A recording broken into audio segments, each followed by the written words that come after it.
Hi മക്കളെ, നമുക്കിന്ന് മടിയനായ കാവൽക്കാരൻ എന്ന കഥ കേൾക്കാം. ഒരു വീട്ടിൽ ഒരു പൂവൻ കോഴിയും ഒരു പട്ടിയും ഒരു താറാവും ഉണ്ടായിരുന്നു. പൂവൻ കോഴി അതിരാവിലെ എഴുന്നേറ്റ് കൂവി നാട്ടുകാരെ മുഴുവൻ വിളിച്ചുണർത്തും. നേരം വെളുത്താലുടൻ അവൻ മരത്തിൽ നിന്നും ചാടി താഴെ ഇറങ്ങി ചികഞ്ഞു തുടങ്ങും. അടുക്കളയിൽ നിന്നും കളയുന്ന ആഹാരസാധനങ്ങളുടെ പൊട്ടും പൊടിയുമെല്ലാം കൊത്തി വിഴുങ്ങും. അതു കഴിഞ്ഞാൽ പിന്നെ പാട്ടും പാടി അടുത്ത പറമ്പിലേക്ക് യാത്രയാകും. സന്ധ്യയാകുന്നതുവരെ തീറ്റ തേടി നടക്കുകയാണ് അവൻ്റെ പണി. എന്നാൽ താറാവാകട്ടെ, നേരം വെളുത്താൽ സമീപത്തുള്ള പാടത്തും പുഴയിലുമെല്ലാം മുങ്ങാങ്കുഴിയിട്ട് നടന്ന് കിട്ടുന്നതെല്ലാം തിന്നും. സൂര്യൻ്റെ ചൂട് കൂടി വരുമ്പോൾ എവിടെയെങ്കിലും മരത്തിൻ്റെ കീഴിൽ വന്നിരുന്ന് വിശ്രമിക്കാനാണ് താറാവിന് ഇഷ്ടം. വെള്ളത്തിലും കരയിലുമൊക്കെയായി നീന്തി നടന്ന് തീറ്റ തിന്നതിന് ശേഷം നേരം വൈകിയാൽ താറാവ് കുണുങ്ങി കുണുങ്ങി കൂട്ടിലെത്തും. പട്ടിയാകട്ടെ രാവിലെ എല്ലാവരും എഴുന്നേറ്റ ശേഷമാണ് ഉണരാറ്. അടുക്കള വാതിലിലേക്കാണ് അവൻ്റെ വരവ്. അപ്പോൾ വീട്ടമ്മ വിളിച്ചന്വേഷിക്കും, മോളെ, പട്ടിക്ക് തീറ്റ കൊടുത്തോ എന്ന്. അകത്തു നിന്നും അപ്പോൾ ഒരു പെൺകുട്ടി മറുപടി പറയും, ഇല്ലമ്മേ, ഇപ്പോൾ കൊടുത്തേക്കാം. പെൺകുട്ടി അടുക്കളയിൽ നിന്നും ഒരു പാത്രം നിറയെ ആഹാരം കൊണ്ടുവന്ന് പട്ടിയുടെ മുന്നിൽ വെക്കും. പട്ടി പെൺകുട്ടിയെ നോക്കി വാലാട്ടിക്കാട്ടും. പിന്നീട് പാത്രം കാലിയാക്കി നക്കി തുടച്ച് വെക്കും. ഉച്ചയാകുന്നത് വരെ വഴിയിലൊക്കെ അലഞ്ഞു നടക്കും. വിശക്കുമ്പോൾ വീണ്ടും പട്ടി വീട്ടിലെത്തും. ഭക്ഷണം കിട്ടുന്നത് വരെ വീടിൻ്റെ ചുറ്റും ചുറ്റിപ്പറ്റി നിൽക്കും. എന്തെങ്കിലും വയറു നിറച്ച് കിട്ടിയാൽ വീണ്ടും പട്ടി ഊരു ചുറ്റാൻ ഇറങ്ങും. പിന്നെ തിരിച്ചെത്തുന്നത് സന്ധ്യക്കാണ്. വൈകിട്ട് ഭക്ഷണം കിട്ടിക്കഴിഞ്ഞാൽ ഉടൻ വിറകുപുരയിലേക്ക് നടക്കും അവൻ. അവിടെ കിടന്ന് നേരം വെളുക്കുന്നത് വരെ അവൻ സുഖമായി ഉറങ്ങും.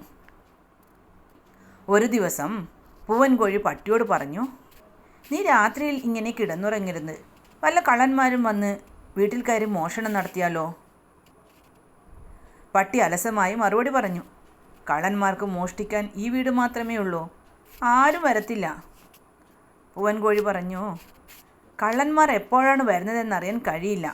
അതിനാൽ നീ രാത്രിയിൽ അല്പം ശ്രദ്ധിക്കണം. പട്ടിക്ക് ദേഷ്യം വന്നു. അവൻ പറഞ്ഞു, കള്ളന്മാർ ഇഷ്ടമുള്ളപ്പോൾ വരട്ടെ, എനിക്കെൻ്റെ ഉറക്കം കളയാൻ ഇഷ്ടമല്ല. ഇതും പറഞ്ഞ് പട്ടി കോഴിയുടെ നേരെ കുരച്ചു ചാടി. കോഴി പറന്ന് മരത്തിൻ്റെ മുകളിലിരുന്നു. പട്ടി മരച്ചുവട്ടിൽ നിന്നും പോയപ്പോൾ കോഴി താഴെ ഇറങ്ങി വീണ്ടും തീറ്റ തേടി തുടങ്ങി. ഒരു ദിവസം ഒരു കള്ളൻ പതുങ്ങി വീടിൻ്റെ പിൻഭാഗത്തെത്തി. തറയിലുണ്ടായ നേരിയ ശബ്ദം കേട്ട് താറാവ് പിടഞ്ഞെഴുന്നേറ്റു. കള്ളനെ കണ്ടതും താറാവ് പേടിച്ചു കരഞ്ഞു തുടങ്ങി. താറാവിൻ്റെ കരച്ചിൽ കേട്ട് കോഴിയും ഉണർന്നു. കോഴി ഉച്ചത്തിൽ കൂവി ശബ്ദമുണ്ടാക്കി. വീട്ടുടമസ്ഥൻ എഴുന്നേറ്റ് വിളക്ക് കൊളുത്തി. വീട്ടിലുള്ളവരെല്ലാം ഉണർന്നു കഴിഞ്ഞിരുന്നു. വീട്ടുടമസ്ഥനെ കണ്ടതും കള്ളൻ വേലി ചാടി. വീട്ടുടമസ്ഥൻ വിളക്കുമായി വിറകുപുരയിൽ ചെന്ന് നോക്കി. പട്ടി സുഖമായി ചുരുണ്ടുകൂടി കിടന്നുറങ്ങുന്നു. വീട്ടുടമസ്ഥൻ വീട്ടിനകത്ത് കയറി കതകടച്ചു കിടന്നു. നേരം വെളുത്തപ്പോൾ അയാൾ ഭാര്യയോട് പറഞ്ഞു, കള്ളൻ വന്നിട്ട് നമ്മുടെ പട്ടി അറിഞ്ഞതുപോലുമില്ല. അത് ചുരുണ്ട് കൂടി കിടന്നുറങ്ങുകയായിരുന്നു. ഇനിയും ഇങ്ങനെയായാൽ ഈ പട്ടിയെ ഞാൻ തല്ലി ഓടിക്കും. കുറച്ച് ദിവസം കഴിഞ്ഞ് കള്ളൻ വീണ്ടും വീട്ടിലെത്തി. ഇത്തവണ വളരെ കരുതലോടെയായിരുന്നു അയാളുടെ വരവ്. പുരപ്പുറത്ത് കയറി ഓടുമാറുന്ന കള്ളനെ കോഴി വീണ്ടും കണ്ടു. കോഴി കൂവി ഒച്ച വെച്ചതോടെ വീട്ടുകാർ ഉണർന്നു.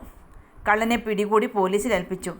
അന്നും പട്ടി ഇതൊന്നും അറിയാതെ സുഖമായി ഉറങ്ങുകയായിരുന്നു.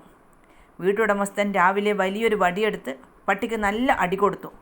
എന്നിട്ട് പറഞ്ഞു, മേലാൽ ഈ വീട്ടിൽ നീ കയറിപ്പോകരുത്, നന്ദി കെട്ട ജീവി. പൊതിരെ തല്ലുകൊണ്ട് പട്ടി അവിടെ നിന്നും എങ്ങോട്ടോ ഓടിപ്പോയി.